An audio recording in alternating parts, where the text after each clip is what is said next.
young brave from each tribe would be appointed to police the group while they were on the bison hunt.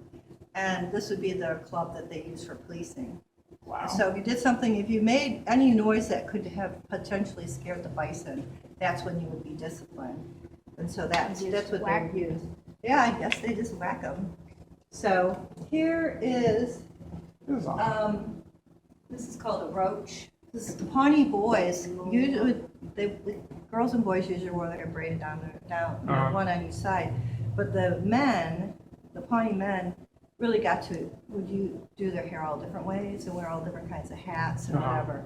But this is one of the traditional ways they would wear their hair, sort of like in that mohawk style, where they would pull the hair, pluck it out of their head, and then just have the shock of hair that would run down the center like this. They pull their hair through, and they decorate it more with this. But that's pretty much how a Pawnee typically wore their hair. Mm-hmm. But they also did other really cool styles. You want Mom to take a picture of you with your...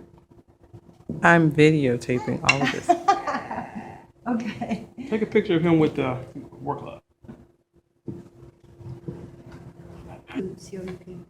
And they would call it counting coup, where if you got close enough to enemy that you could touch them, either with your stick or with your hand, they would consider that an act of bravery, and you would get one of these feathers. They'd be an eagle feather, and then the more acts of bravery that you did, the more feathers you would get on your stick.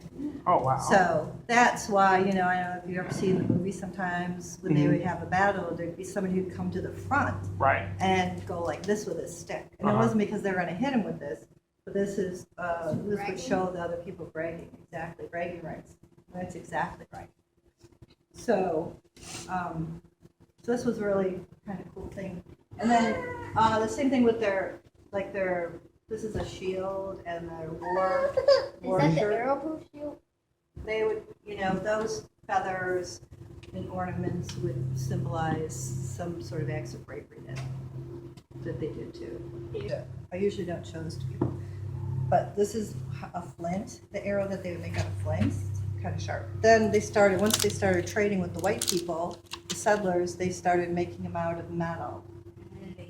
Right, but they would have to pick the right kind of wood and make the arrow nice and straight, and then get to put the feathers on it and decorate them. But when you were 4, you started out with making your own little bow, and it would be much smaller. But as you got older, you'd make a bigger and bigger bow. You want to hold it? And this is made out of, would be made out of the sinew, which is this stuff on the ground. Here, which is the material that connects your bones to your muscle. Like what would be right here on your Achilles tendon, or right here, you can feel it. The bones, that's what this is, and that's what the string would be made of. I saw you last night. Next time. And it was between the Pawnee and the Ponca. They had a battle as recently as 1933. I'm sorry, 1833. Oh, okay. They're like, I wow. don't know what I was thinking. 1833, yeah.